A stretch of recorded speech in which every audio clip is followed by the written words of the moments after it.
Hi friends, welcome to VIP Vasni channel. இன்றைக்கி என்ன பார்க்க போகிறோன்னா சேமியா தான் பார்க்க போகிறோம். இந்த சேமியா பார்த்திங்கன்னா ரொம்ப ஈஸியாக தான் இருக்கும் செய்முறை. ஆனால் இன்னுமே நிறைய பேருக்கு இதை செய்ய வரவே வராது. அதுக்கு என்ன காரணம்னா கரெக்டான நம்ம தண்ணி மெஷர்மெண்ட் ஊற்றுறதுல தான் இருக்குது. நமக்கு சேமியா லேயராக வரும். கரெக்டாக தண்ணி ஊற்றி இந்த மாதிரி உதிரியாக பண்ணிங்கன்னா நல்லாயிருக்கும். சேமியா சாப்பிடும்போது குழந்தைங்களுக்கு ரொம்ப லைக் பண்ணி சாப்பிடுவாங்க. இந்த சேமியாவை நாம் இன்றைக்கி எப்படி பண்ணலான்னு தான் பார்க்க போகிறோம். அதே மாதிரி நாம் இன்றைக்கி ராகி சேமியாவும் எப்படி பண்ணலான்றதை பார்க்க போகிறோம். அதே ராகி சேமியாவும் பார்த்திங்கன்னா உதிரியாக இருக்கும். ஸோ ரெண்டையுமே நீங்கள் வந்து வீடியோஸை ஃபுல்லாக ஸ்கிப் பண்ணாமல் பார்த்தீங்கன்னா மட்டும்தான் உங்களுக்கு புரியும். ஸோ வீடியோஸை ஸ்கிப் பண்ணாமல் பாருங்கள். அப்போ தான் நான் எப்படி சமைக்கிறேன் உங்களுக்கு தெரியும். ஃபஸ்ட் டைம் சேனலில் பார்க்குறோன்னா இருந்தீங்கன்னா சப்ஸ்கிரைப் பட்டனை கொஞ்சம் கிளிக் பண்ணிக்கோங்க. பக்கத்தில் இருக்கிற பெல் ஐக்கானை கிளிக் பண்ணும்போது ஆல் இண்ட் ஆப்ஷன் கொடுத்தீங்கன்னா நான் போடுற வீடியோஸ்லாம் ஆன் த ஸ்பாட்டில் வந்து சேரும். வாங்க வீடியோஸ்குள்ளே போகலாம். ஃபஸ்ட் நம்ம வந்து ஒயிட் சேமியா தான் பார்க்க போகிறோம். இந்த சேமியா பண்ணுறது ரொம்ப ஈஸி தான். இதுக்கு சிம்பிளான இன்க்ரீடியன்ஸாக வீட்டில் இருக்க பொருட்களே போதும் நமக்கு. ஒரு வெங்காயம் பொடிசாக நறுக்கி எடுத்து வச்சுருக்கேன். ஒரு 2 ஸ்பூன் அளவு கடலைப்பருப்பு எடுத்திருக்கேன். தேவையான அளவு காரத்துக்கு ஏற்ற மாதிரி காஞ்ச மிளகாய், கருவேப்பிலை எடுத்திருக்கேன். உப்பு தேவையான அளவுக்கு 2 பேக்கெட் சேமியா எடுத்திருக்கேன். இவ்வளோ தான் இன்க்ரீடியன்ஸு. வாங்க செய்ய ஸ்டார்ட் பண்ணிடலாம். ஸ்டவ்வை ஆன் பண்ணிக்குவோம். அடுப்பை பற்ற வச்சுக்கலாம்.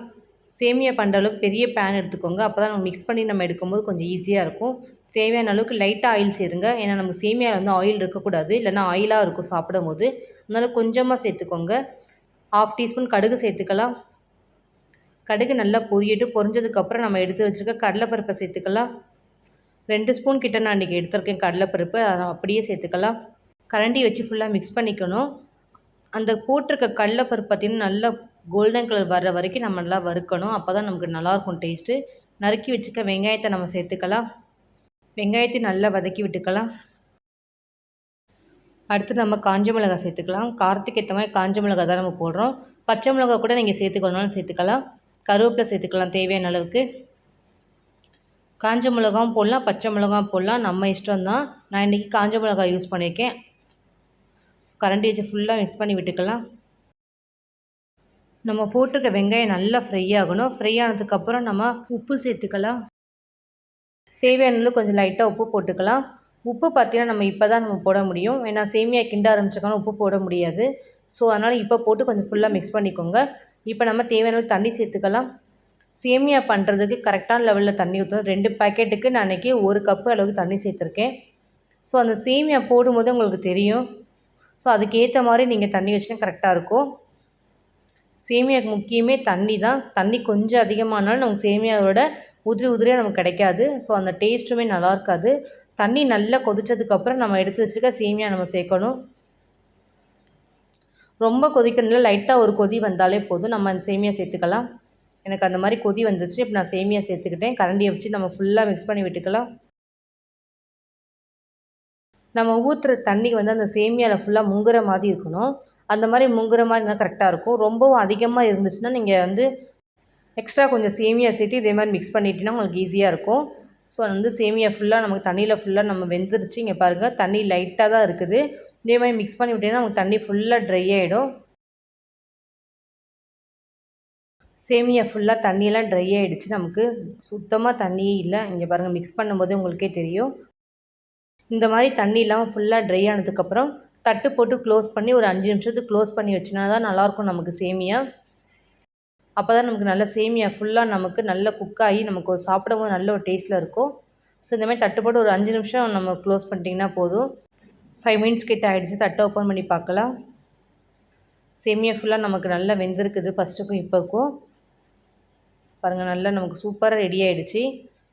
ஆற நமக்கு இன்னொரு சேமியா நல்லா சாஃப்டாகிடும். தனித்தனி லேயராக இருக்கும். சூடாக இருக்கனால நமக்கு கொஞ்சம் அப்படி இருக்குது.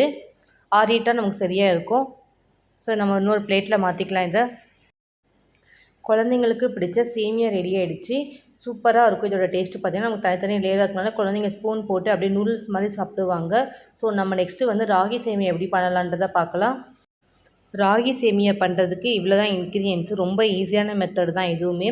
ராகி சேமியாவுக்கு ராகி சேமியா நான் இன்றைக்கி 1 பேக்கெட் எடுத்திருக்கேன். அதேமாதிரி தேவையான நாட்டு சர்க்கரை, தேங்காய் துருவி எடுத்திருக்கேன். ஒரு 1/2 டீஸ்பூன் கிட்ட நான் இன்றைக்கி ஏலக்காய் தூள் எடுத்திருக்கேன். ஸோ நம்ம எடுத்து வச்சுருக்க சேமியா ஃபஸ்ட் நம்ம ஒரு பாத்திரத்தில் போட்டுக்கலாம். போட்டதுக்கப்புறம் தண்ணி ஊற்றி ஒரு 2 நிமிஷம் கொஞ்சம் நம்ம ஊற வைக்கணும். ரொம்ப ஊற வைக்காதீங்க. தண்ணி ஊற்றின உடனே நீங்கள் எடுத்துருங்க. ஏன்னா நம்ம வந்து கை வச்சு பார்த்தீங்கன்னா உங்களுக்கே தெரியும். ஸோ தண்ணி ஊற்றின உடனே எடுத்துட்டீங்கன்னா கரெக்டாக இருக்கும். இல்லைன்னா குழஞ்சி போய்ட்டு நமக்கு சேமியா நமக்கு பண்ணுறதுக்கு நமக்கு சாப்பிடும்போது புட்டு மாதிரி வரவே வராது. ஸோ தண்ணியில் நல்லா ஊறட்டும். ஊறினதுக்கப்புறம் ஒரு 2 நிமிஷத்தில் எடுத்திங்கன்னா கரெக்டாக இருக்கும். பாருங்கள், நான் போட்ட உடனே கை வச்சு இதுவுமே மிக்ஸ் பண்ணுறேன். உடனே நான் எடுத்துருவேன். 2 நிமிஷம் கிட்ட ஆகிடுச்சு. நம்ம சேமியா ஃபுல்லாக நம்ம ட்ரை பண்ணி நம்ம எடுக்கணும் தண்ணியிலேருந்து. இல்லைனா நமக்கு வந்து சேமியா கொலைஞ்சி போயிடும். ஸோ இப்போ நம்ம தண்ணியிலேருந்து எல்லாத்தையும் நம்ம எடுத்து ஒரு பிளேட்டில் மாற்றிக்கலாம். தண்ணி கொஞ்சம் கூட இருக்கக்கூடாது. அப்போ தான் நமக்கு சேமியா புட்டு பண்ணுறதுக்கு நல்லாயிருக்கும்.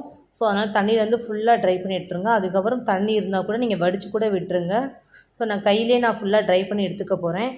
எனக்கு இன்னும் கொஞ்சம் இருக்குது. ஸோ அதனால் இந்த பவுல் வச்சு நான் அப்படியே சாய்ச்சி எடுத்திங்கன்னா எனக்கு ஃபுல்லாக ட்ரை ஆகிடும்.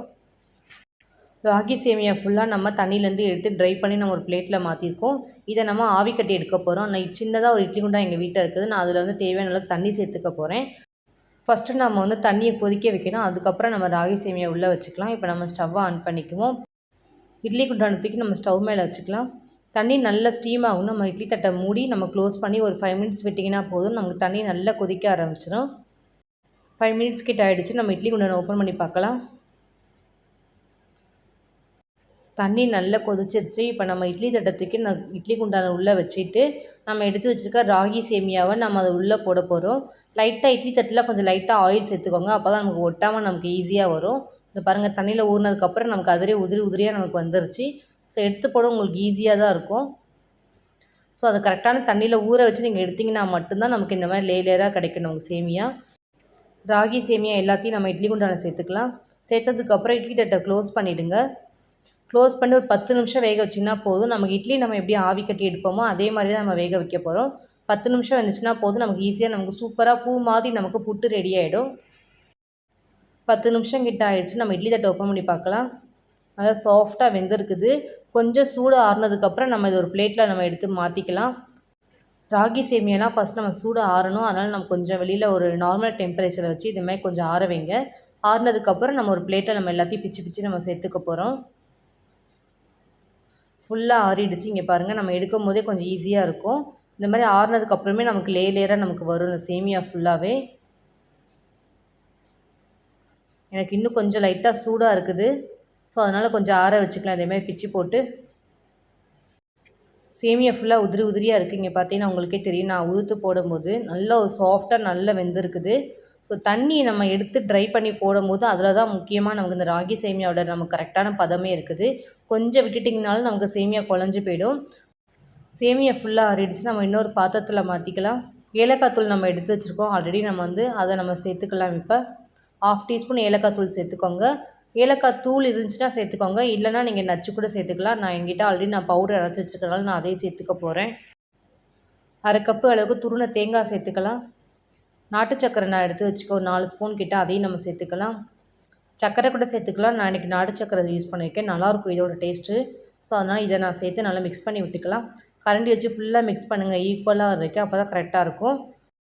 அந்த ஏலக்காய் பொடியோட ஃப்ளேவர் இறங்கி நம்ம சாப்பிடும்போது அந்த ராகி சேமியா சூப்பராக இருக்கும். டேஸ்ட் வேறு லெவலில் இருக்கும்.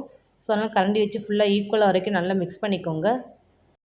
நல்லா மிக்ஸ் பண்ணியாச்சு. இதை நம்ம ஒரு பிளேட்டில் மாற்றிக்க வேண்டியதுதான். ராகி சேமியா புட்டு ரெடி ஆகிடுச்சு. சூப்பரான டேஸ்ட்டில் ராகி சேமியா புட்டு எப்படி பண்ணலான்னு நான் இன்றைக்கி செஞ்சு காமிச்சிருக்கேன். ஆல்ரெடி என்னோடய சேனலில் வந்து சேமியா பிரியாணி எப்படி பண்ணலான்னு உங்களுக்கு நான் செஞ்சு காமிச்சிருக்கேன்.